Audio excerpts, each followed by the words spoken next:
Hey, Tom. Good evening. My name is Tom McCarthy. I'm the President and General Manager of Town Square Media Casper, the parent company of K2 Radio, located at 150 Nichols Avenue downtown. My remarks this evening are regarding the comments made by Councilman Nell during the December 6th regular session.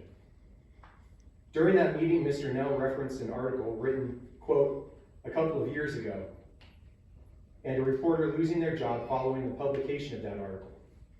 I believe Mr. Nell was referring to K2 radio reporter Tom Morton for two reasons. First, it was Tom who, on January 5th, 2021, first reported on Mr. Nell's multiple violations of protection orders and probation in Fremont County. Second, I've heard from multiple members of the community about Mr. Nell bragging to them about getting Mr. Morton fired from K2 Radio. As it happens, among those individuals was my own wife, who at the Mill Summerfest was told by Mr. Nell that he not only got Mr. Morton fired, but that he went above my head to do so.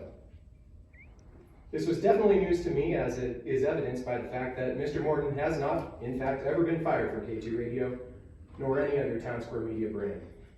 Further, Mr. Nell referenced a retraction that was, quote, never really seen by anybody in his comments 2 weeks ago. I suspect the reason the retraction wasn't seen by anybody is that it was never published.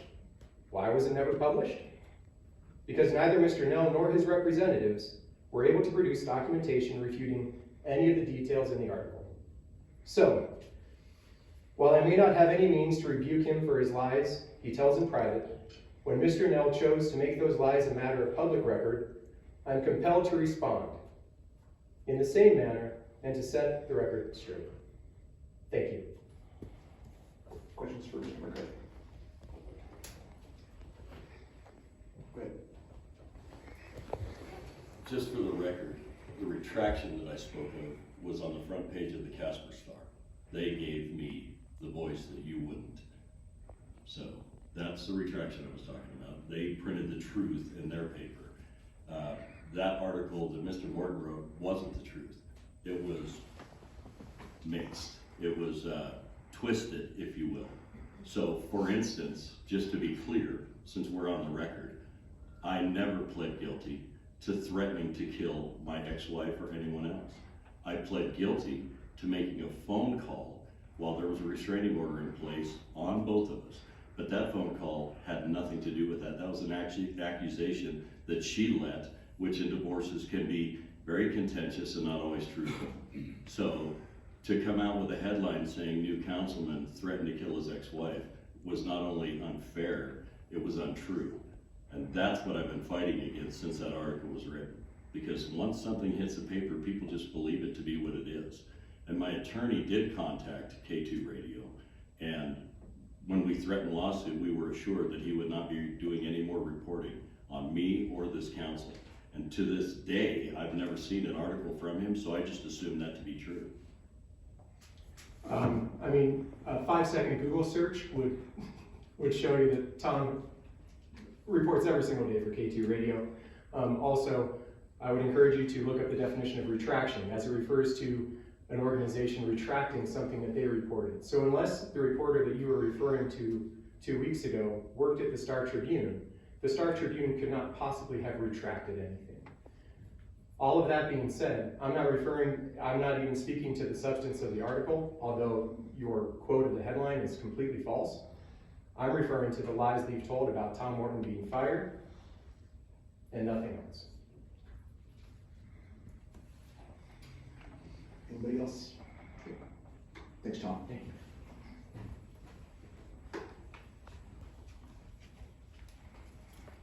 Hi, I am Tom Morton. I'm a reporter for K2 Radio News, which is among the Town Square media stations at 150 Nichols Avenue. Tom sort of already stole my thunder on what Mr. Nell said 2 weeks ago, so I will jump over that, because I am the one who wrote the January 4th, 2021 article to which Mr. Nell is referred. But some background was in order. After the November 2020 general election, I began seeing comments on social media from newly elected Ward Council Member Nell that were often rude, inappropriate, and unbecoming of an elected public servant. One day in mid-December, I was waiting at the window of the circuit court clerk's office for some documents. A computer terminal was nearby, so I plugged in Mr. Nail's name in the statewide database of circuit and district courts. I obviously didn't know what was going to show up. The docket in the Fremont County Courts database listed a charge of, quote, threatened to inflict death by phone calls or other electronic or written communications. I was, of course, astonished by this and other offenses, including violating protection orders. The Fremont County Court's docket sheet did not link to entire documents, so I went to Lander to conduct research. Meanwhile, I looked up Mr. Nell's name in the public federal court database called PACER and found that he had filed for Chapter 13 bankruptcy protection in September 2015, and in February 2017, the judge refused to discharge his stated debts because of what she called bad faith on his part.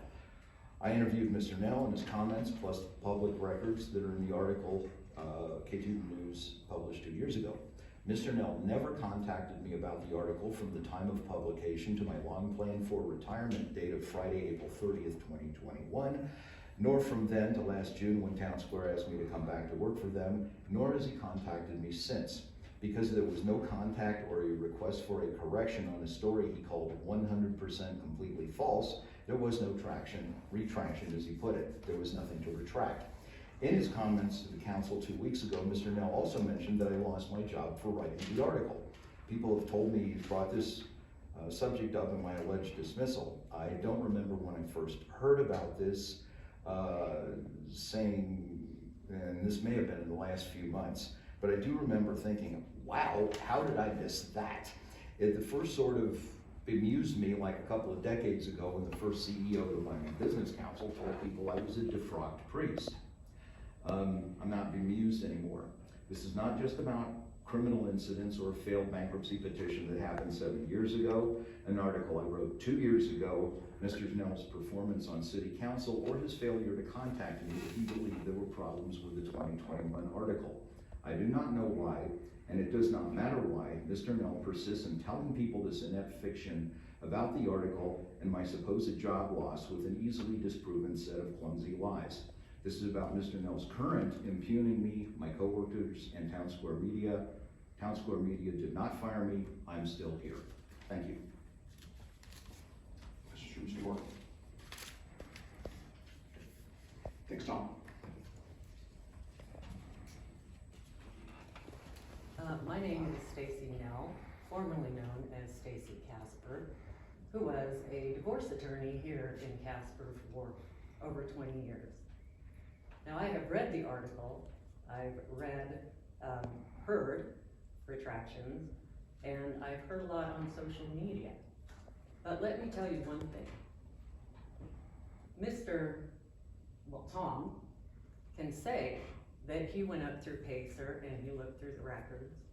But I can tell you, as an attorney who has reviewed all of the records in Fremont County, who has read all of the transcripts from the trial, that what he printed was not correct in any sense of the word.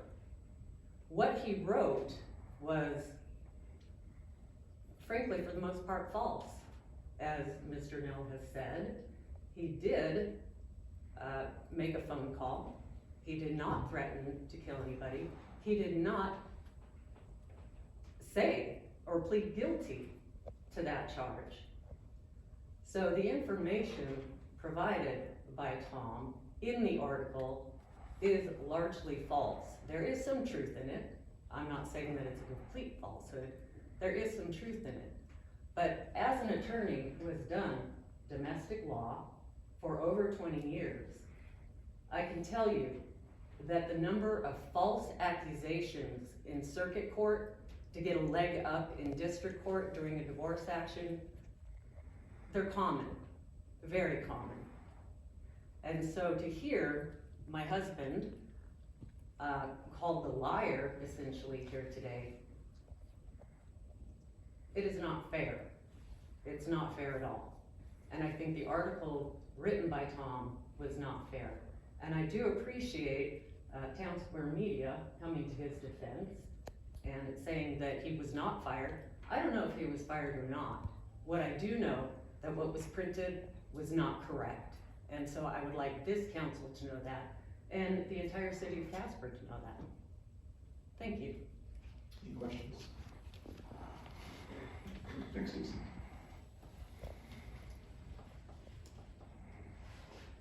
Any others who wish to speak to council?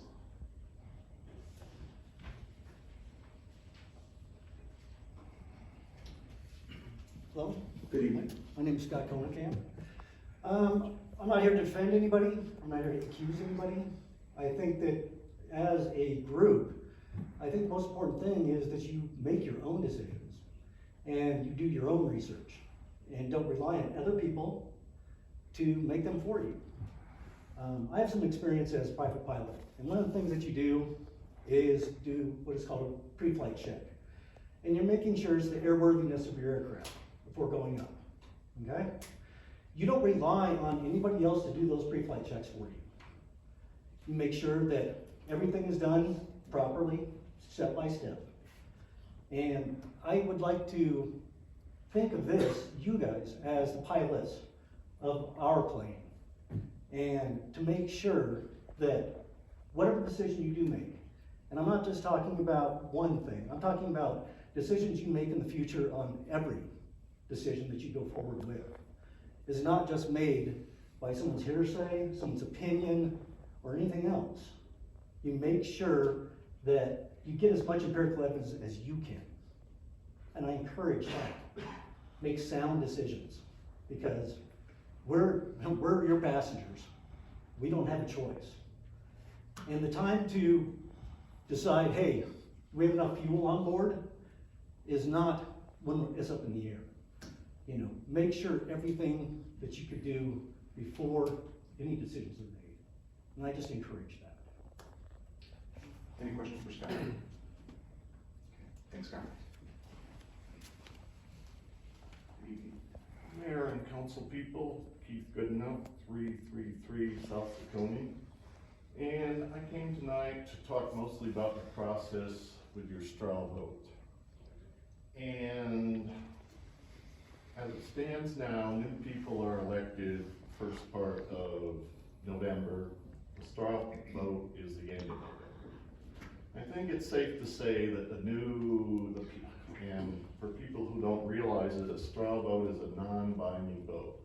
And it's done with the new council members because they are the ones who are gonna serve with the mayor and the vice mayor.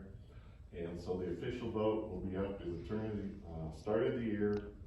A straw vote is a non-binding vote, but because the new people will be in on the official vote, they have to be included in a straw vote process. And I don't think it's realistic the way it's done now, because new people have virtually no knowledge about the personalities or who they're voting for and what the issues are. And so I just bring that up so that the public knows that that is the process and the way it's done. I will also point out that there had in the fairly recent past been a reversal of a straw vote. And that was done when I was, right after I left the council. I was on the council from 2006 to 2014, and right after I went off the council, there was a straw vote. That vote was changed after additional information came to pass. So I would just bring that up to point out that a straw vote is not a done deal. And I would encourage you to consider the possibilities of Bruce Nell becoming mayor. I think it's similar to when the council in 2011 hired John Patterson as city manager. And if you remember the Patterson years, there was a lot of turmoil. That was when Craig Hedquist the group attempted to oust Craig Hedquist off the council under dubious circumstances, was my opinion at the time. And the turmoil, there was constant turmoil for, I don't know, a couple of years. So I think it's important to keep in mind who's at the head of the ship. And so that's my point in coming to address you. I would also like to state that I have nothing personal against Councilman Nell. We don't know each other really. And Any rumors you may have heard to the contrary are completely false. And I just don't like to see the council dynamics devolve into rumor mongering and misinformation and so on and so forth. It just makes the city look bad, I think. And as a final comment, I will say that I have no personal coordination with the previous, K2 radio speakers. Thanks, Keith. Any questions for Keith? No. Councilmember Gamroth. Thank you, Mayor. Thanks, Keith, for your comments this evening. You mentioned, the fact that new council members get voted in November and they're included in the straw poll process, and if that does not give them much opportunity to get to know, the current council members and who might be the best mayor and vice mayor. So my question is, do you believe the new council members should not be included in the straw vote and the binding, after the first of the year vote? Or I guess, what was the reasoning behind that comment? Thank you. Well, Mr. Mayor, no, I don't agree with that. What I would encourage is that the candidates for the council positions and the new people get together in a separate meeting and advertise it as grill the candidates for council leadership, research the people ahead of time, and then come to the meeting and let's have a conversation with a little bit more knowledge. And I realize that any new council person has the option of doing that on their own, but people being what they are, I think they're still so giddy from getting elected that they don't think to do those sorts of things. So that would be my comment, is there is a way to impart more information to the new voting members of the council rather than just leaving it up in the air. So that would be my point. Any other questions for Keith? Thanks, Keith. Thank you, council.